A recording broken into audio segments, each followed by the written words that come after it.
The phone has a crack in the bottom left corner of the screen. Not a spiderweb, not the kind that makes the display unreadable. A single diagonal line, maybe 3 centimeters, that appeared 14 months ago, when the phone slipped from your jacket pocket onto a tile floor in a parking garage. You picked it up. The screen still worked. You put it back in your pocket and drove home. You have not replaced it. The phone is 4 years and 3 months old. You know this not because you track it, but because you bought it the same week you increased your index fund contribution by $400 a month. And that date is on the spreadsheet you open on Sunday mornings, and the spreadsheet does not forget. Your colleague James got a new phone on a Tuesday in March. He mentioned it at the standing meeting, not as a boast, as a fact, the way people mention facts about themselves when the facts feel like progress. The camera is significantly better, he said. The battery lasts all day now. He said this last part with a kind of relief, as if the old battery had been a minor source of suffering that had now been resolved. You nodded. Your battery lasts until about 9 p.m. You plug it in before bed. This has never been a problem. James's phone cost $1,200. You did not say this out loud. You noted it the way you note most things, quietly, in a register that does not require sharing. $1,200 at your current average annual return of 8.3% is $1,772 in 5 years without you adding a single dollar to it.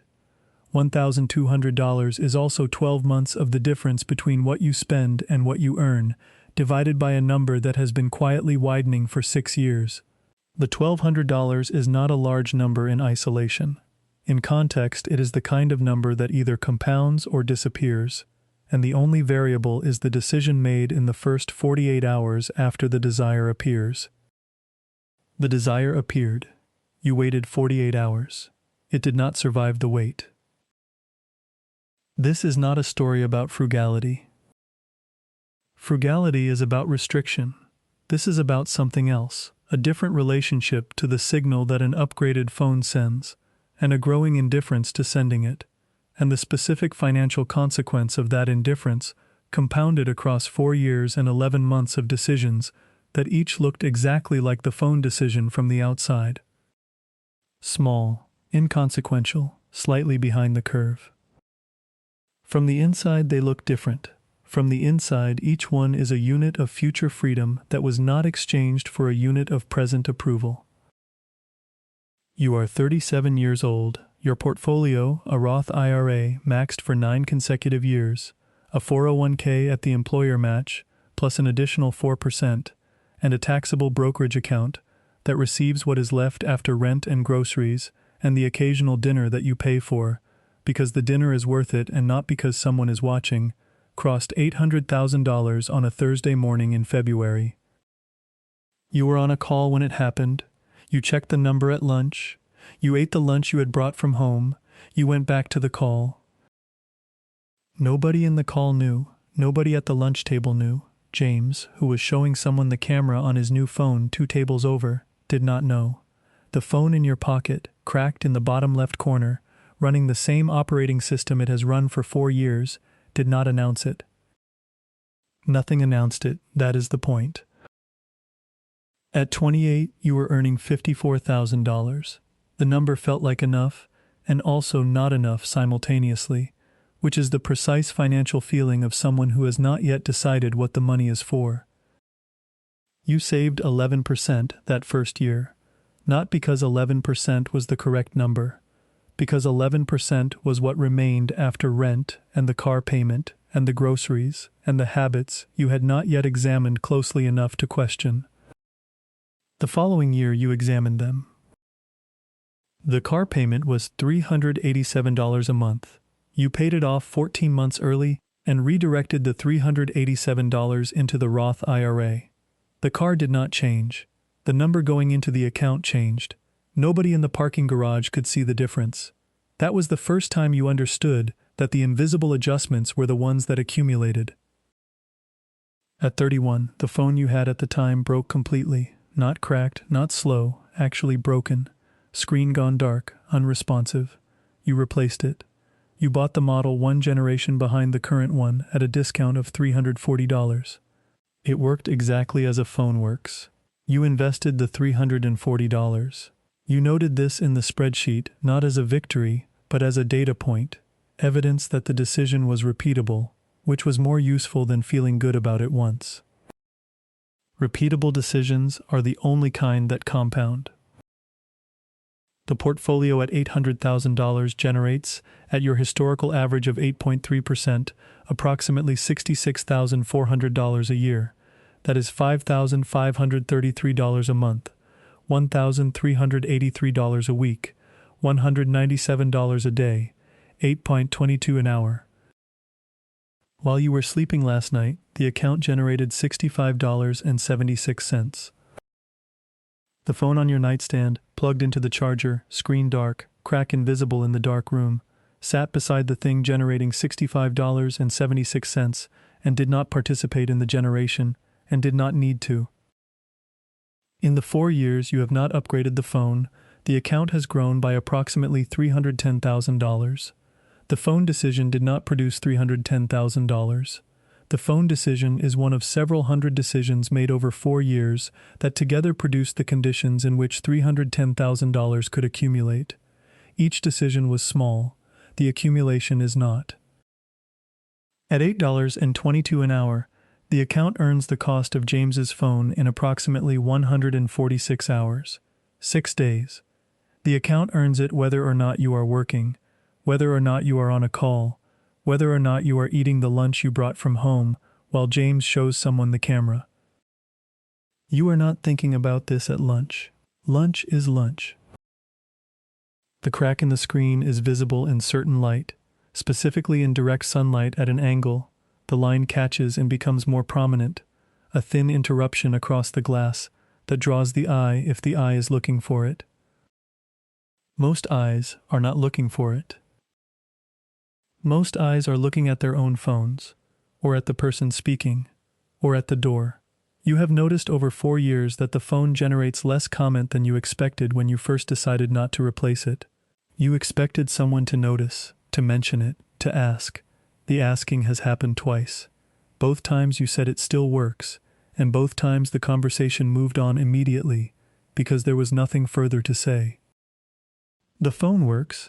That is the entire relevant fact about the phone.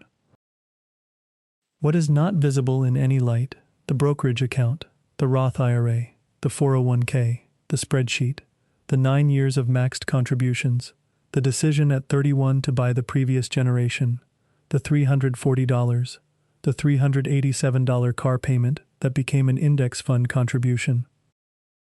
None of this is visible, none of this generates comment, none of this draws the eye. That is not an accident of circumstance. That is the structure of the thing. The assets are invisible by nature. The phone is visible by nature. And for 4 years you have allowed the visible thing to be slightly cracked and unremarkable, and directed the attention and the capital toward the invisible things that do not require the eye to find them because they are not trying to be found. There is a version of this story that is about sacrifice. You have heard that version. It is told by people who look at the phone and the lunch brought from home, and the car that is 6 years old, and the apartment that is not the apartment you could technically afford, and conclude that you have been denying yourself, accumulating deprivation, in exchange for a number that provides security, but not pleasure. That version is wrong, but it is wrong in a way that requires more than a sentence to correct. The correction: you do not experience the phone as a deprivation because you stopped experiencing the upgrade as a gain somewhere in the middle of the 3rd year, not through discipline, through habituation. The desire for the newer phone presented itself, encountered the 48-hour rule, and did not survive it. The desire for the one after that was smaller. The desire for the current one, James's phone, the one with the better camera and the all-day battery, was a thought that lasted approximately the length of the meeting in which he mentioned it, and then dissolved. The thought dissolved not because you suppressed it, because it had no place to land. The $800,000 is not a sacrifice. It is the accumulated result of desires that did not survive contact with a longer view of what the money was actually for. What the money is for: time. Specifically, the future purchase of time. Not a commodity but a condition. The condition of a Monday morning that is not a requirement. A Sunday that is the whole day. A question that does not have a deadline, because the account covers the life, whether or not the question is answered by any particular Friday. You have not bought that time yet. You are 37. The account at its current trajectory reaches the number you have calculated as sufficient, the number at which the returns cover the life without the salary, in approximately 9 more years. 9 more years of the phone decision, and the lunch decision, and the car decision, and the apartment decision, each one invisible, each one unremarkable, each one a unit of the future condition being purchased in the present. James's phone is a good phone. The camera is better. The battery lasts all day. You are buying something else with the $1,200. You are buying 9 years minus one small fraction of 9 years. The fraction is not large. The fractions accumulate. Your mother asked at dinner 3 months ago whether you were doing okay. Not financially, she does not ask directly, which is its own kind of asking. She asked whether you were happy, whether you were comfortable, whether you were living in a way that felt like enough.